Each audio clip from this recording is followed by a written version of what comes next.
I'd like to welcome Professor Robert Higgins.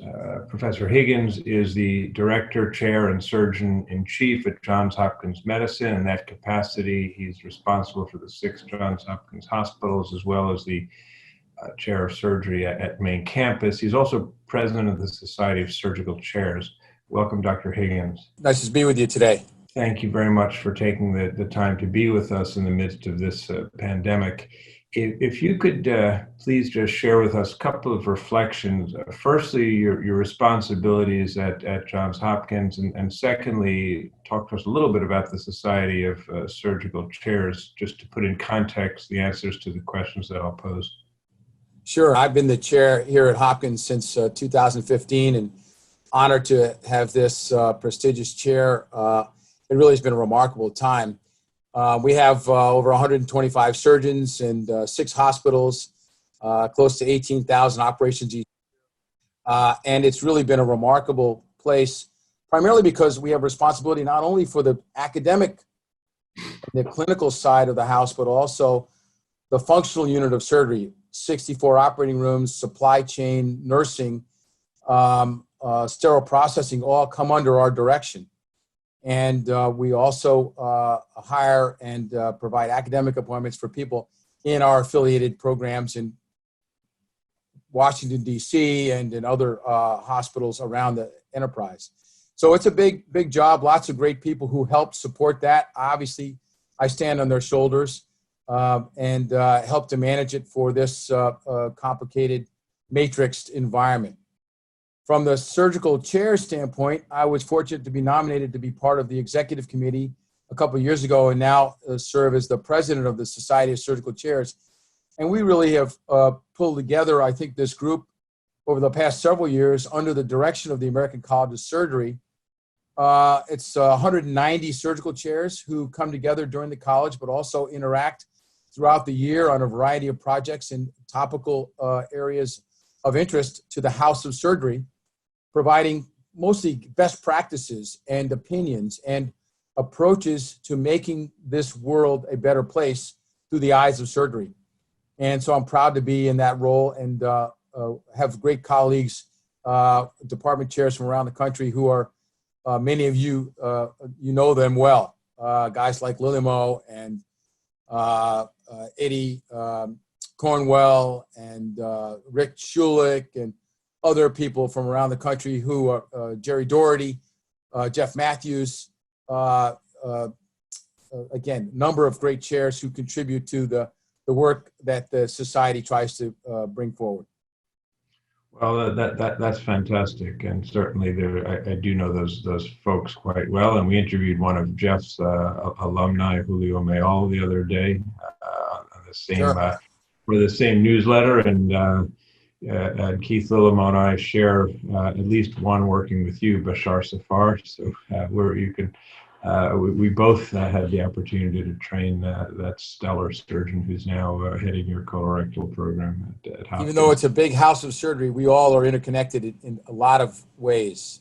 Yeah, as you mentioned the names, I start thinking about who. However, to get on with the questions of the interview, can we talk a little with you about what the surgical chairs are doing? You're the president of a group of 190 surgical chairs. What are the preparations in the United States in the hot spots and perhaps in the spots that aren't yet hot and hopefully won't ever get hot with COVID-19?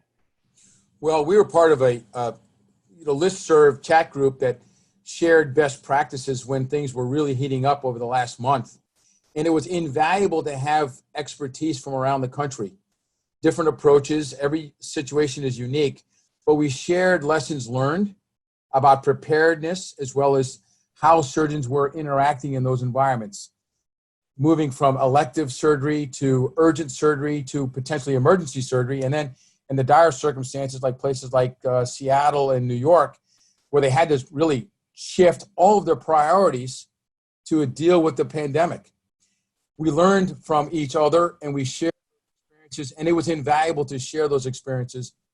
And I know the college has been active in helping to craft communications around those things and recommending best practices. And so we contributed, I think, to some of those policies that surgeons can draw upon to help them deal with this crisis. So to talk specifics, what are you doing at Hopkins at the moment to get your facility and your surgeons ready for a surge? Well, we have a weekly call. I just got off the call this morning at 6:30 with our division chairs. We'll have another call at 10:30 with our specialty chairs and answer their questions and decide where we're going. That will be informed by what's happening at the hospital and at the health system. Quite frankly, we end up being a resource for many of the other hospitals who send the sickest of the sick to us.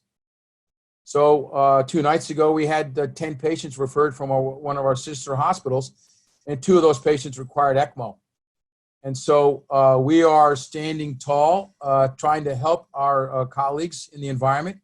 We're hoping that things with social distancing and a bit of a lockdown within the state of Maryland to avoid the challenges that they're facing in New York, but we're preparing for that.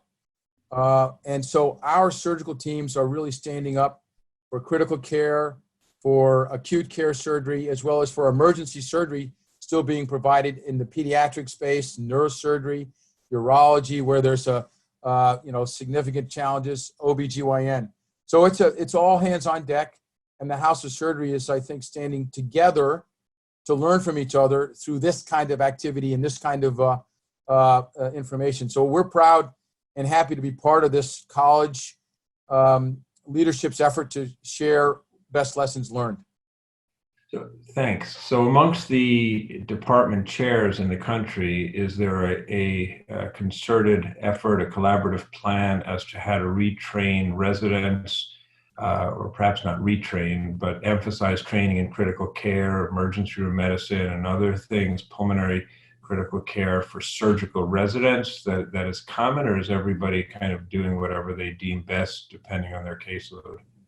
Well, I think we are, our case volume is down to 20% of what it was before, really urgent, mostly cancer cases, and emergency care.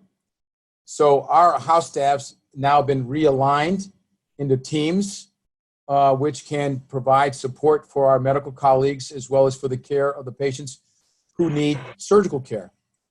As an example, and we share this with others, we've developed this surgical workforce access team, and our residents are providing lines and potentially supporting our critical care enterprise.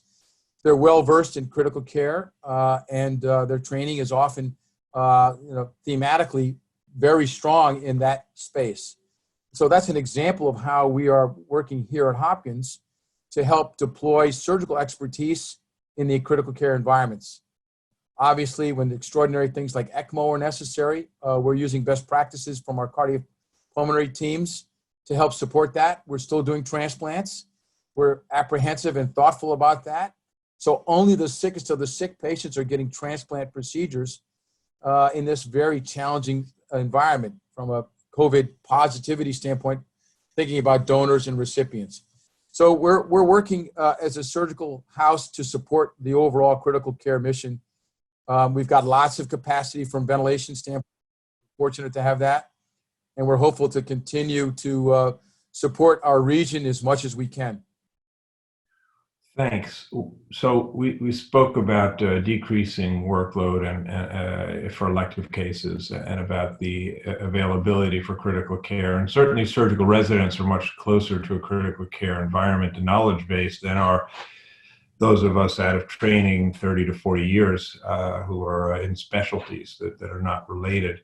I don't know that you'd want a colorectal surgeon necessarily running a ventilator when that person's been out for as long as some of us have. But the surgical residents are good. However, they now have a new challenge, the number of hours being worked.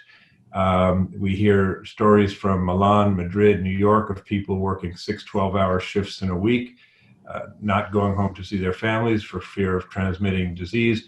Not even focusing on the work restrictions, the 80-hour work week, but just thinking about mental health for both the house staff and the staff.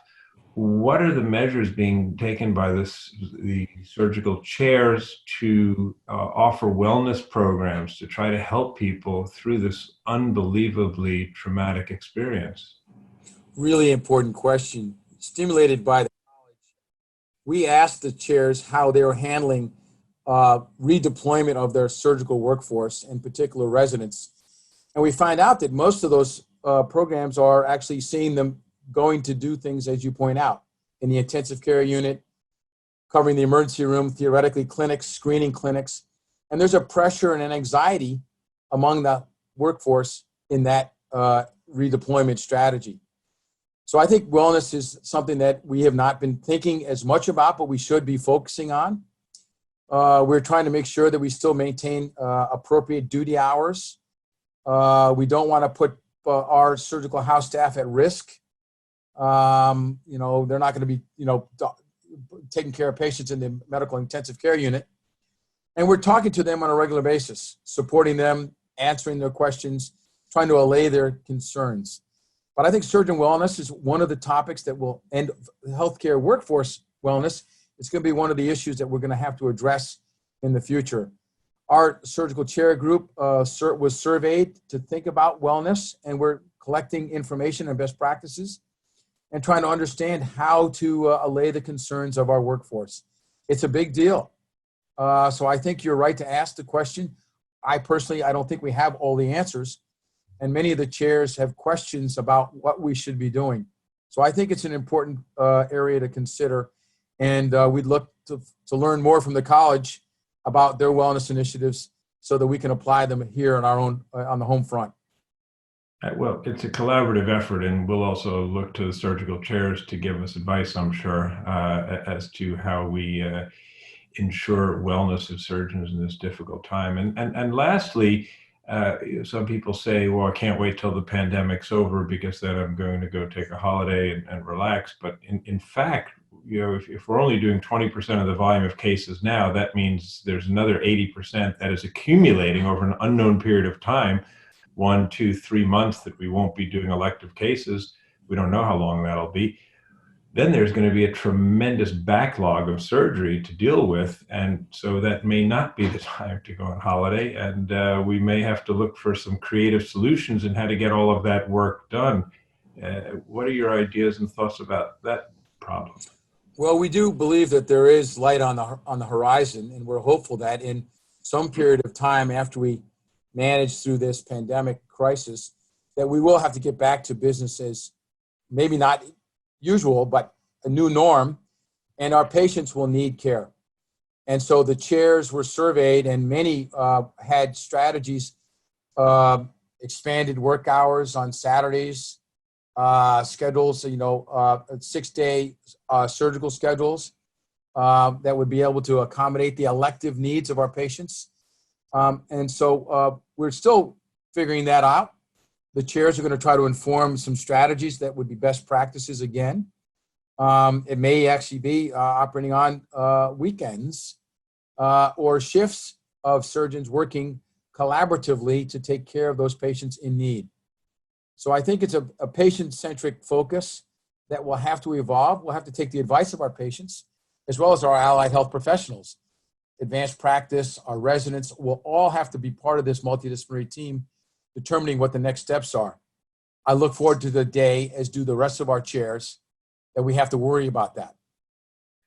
It's going to be maybe a couple months away, and hopefully the fall will bring some level of normalcy back to our schedules. But we are actively considering that, and many people are starting to put pen to paper and think about how to equip ourselves to care for those patients who will be in need. We look at those patients still. Cardiovascular disease is the number one reason why people die in the Western world. Lung cancer is still the number one reason why people die from malignancy. Colon cancer, all these other areas we're going to have to continue to treat and care for patients through the pandemic and into the future. And so as healthcare professionals and surgeons, we have a calling to do that. We're looking forward to being able to provide that care, and we look forward to marshaling these lessons learned to the college to help make that a reality in the future. Well, thanks very much, Professor Higgins, for sharing your time and your reflections with the viewers of the American College of Surgeons COVID-19 newsletter, as well as on our website. Very appreciative to you. Thank you very much. Thank you for the opportunity, and best of luck to you, and keep up the good work. We wish you a healthy, safe emergence from the pandemic. Thank you.